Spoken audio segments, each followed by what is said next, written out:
পদ্মা সেতু দুই পারের মূর্তি তৈরি করতে 117 কোটি টাকা খরচ হয়েছে। 117 কোটি টাকা খরচ হয়েছে। শোনেন, এটা ভাঙতেও সময় লাগছে, কিন্তু মাজার এত শক্ত করে তৈরি হয়নি। মাজার ভাঙতে সময় লাগতো কতটুক সময়, বেশি টাইম লাগতো না। 15-20 মিনিটের মধ্যে গোটা দেশ থেকে মাজার ভাঙা যেত না ভাঙ্গা।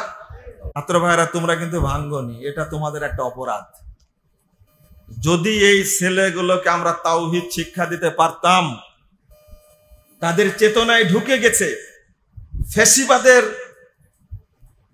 পতন হওয়ার দরকার। শুধু এই চেতনার কারণে সব মূর্তি ভেঙ্গে আধা ঘন্টার মধ্যে, একজন বলছে যে আপনি ভুল বলেছেন, 1 ঘন্টা লাগেনি, 15 মিনিট লাগছে মাত্র মুজিবনগরের মূর্তি ভাঙতে। 650 মূর্তি 15 মিনিটে ভেঙে চুরমার করে দিচ্ছে। 650 মূর্তি, খেয়াল করেছেন আপনি? তো মাজার ভাঙতে এত সময় লাগার কথা না। শয়তানের আস্তানা রাখতে হবে, তাই না? তবে আল্লাহর কাছে দোয়া করছি, আরব বিশ্বে শত শত বছর মাজার পূজা চলেছে। মোহাম্মদ বিন আব্দুল ওহাবের মাধ্যমে আরব বিশ্বে যত মাজার ছিল সবগুলো আল্লাহ রাব্বুল আলামিন ধ্বংস করে দিয়েছেন।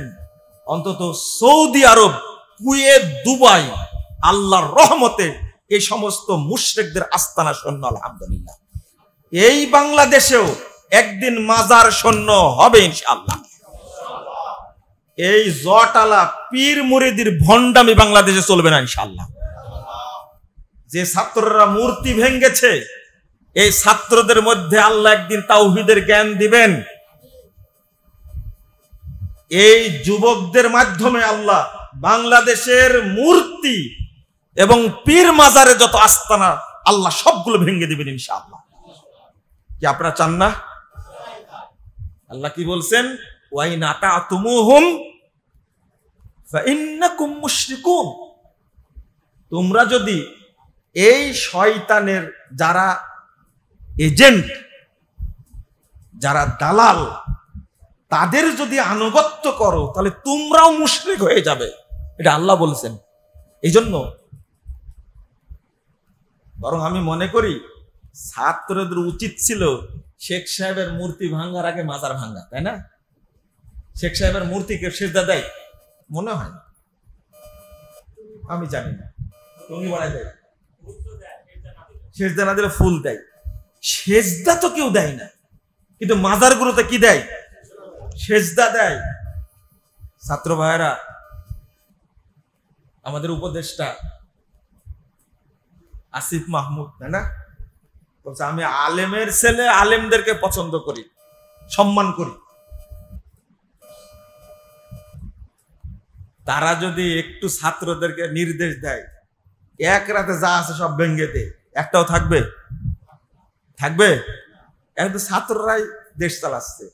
কিসের 21 জন উপদেষ্টা? 2 জনে চালাচ্ছে। বিষয়টা কি এরকম না?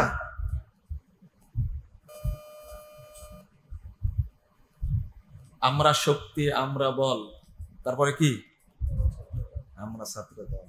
এতদিন পরে কাজী নজরুলের কাজে লাগলো, তাই না? হ্যাঁ, এতদিন পরে।